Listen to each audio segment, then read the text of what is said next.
And in the 2nd year of the reign of Nebuchadnezzar, Nebuchadnezzar dreamed dreams, wherewith his spirit was troubled, and his sleep brake from him. Thy dream, and the visions of thy head upon thy bed, are these. Thou, O king, sawest, and behold a great image. This great image, whose brightness was excellent, stood before thee, and the form thereof was terrible. This image's head was of fine gold, his breast and his arms of silver, his belly and his thighs of brass, his legs of iron, his feet part of iron and part of clay. Thou sawest, till that a stone was cut out without hands, which smote the image upon his feet that were of iron and clay, and brake them to pieces. Then was the iron, the clay, the brass, the silver, and the gold broken to pieces together,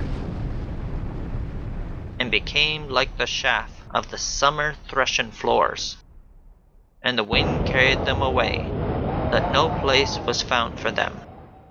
And the stone that smote the image became a great mountain, and filled the whole earth.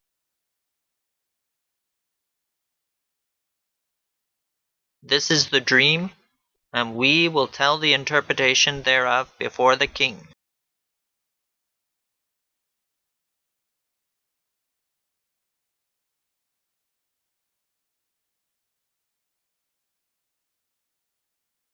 Daniel answered and said, Blessed be the name of God for ever and ever.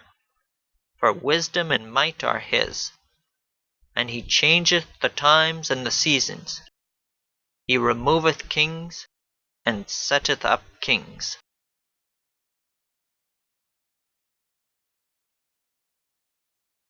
But there is a God in heaven that revealeth secrets, and maketh known to the king Nebuchadnezzar what shall be in the latter days. As for thee, O king, thy thoughts came into thy mind upon thy bed, what should come to pass hereafter. And he that revealeth secrets maketh known to thee what shall come to pass.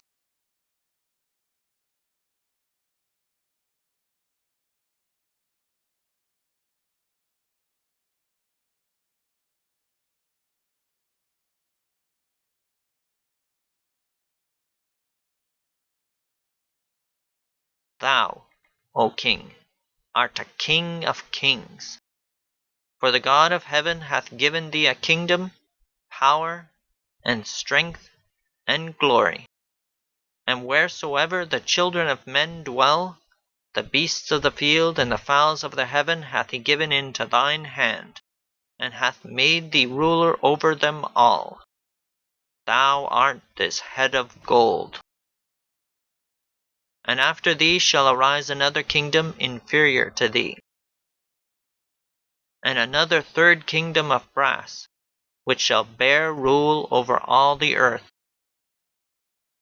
And the fourth kingdom shall be strong as iron, for as much as iron breaketh in pieces and subdueth all things, and as iron that breaketh all these, shall it break in pieces and bruise.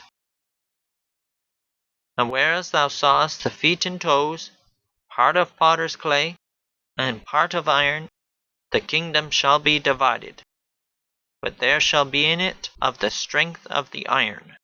For as much as thou sawest the iron mixed with miry clay, and as the toes of the feet were part of iron, and part of clay, so the kingdom shall be partly strong, and partly broken. And whereas thou sawest iron mixed with miry clay, They shall mingle themselves with the seed of men, but they shall not cleave one to another, even as iron is not mixed with clay.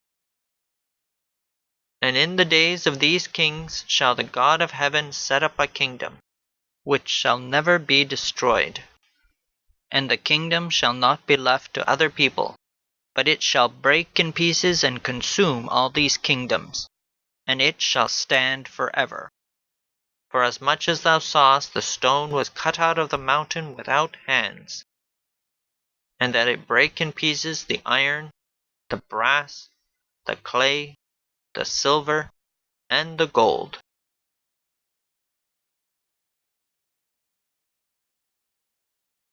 The great God hath made known to the king what shall come to pass hereafter. And the dream is certain, and the interpretation thereof sure.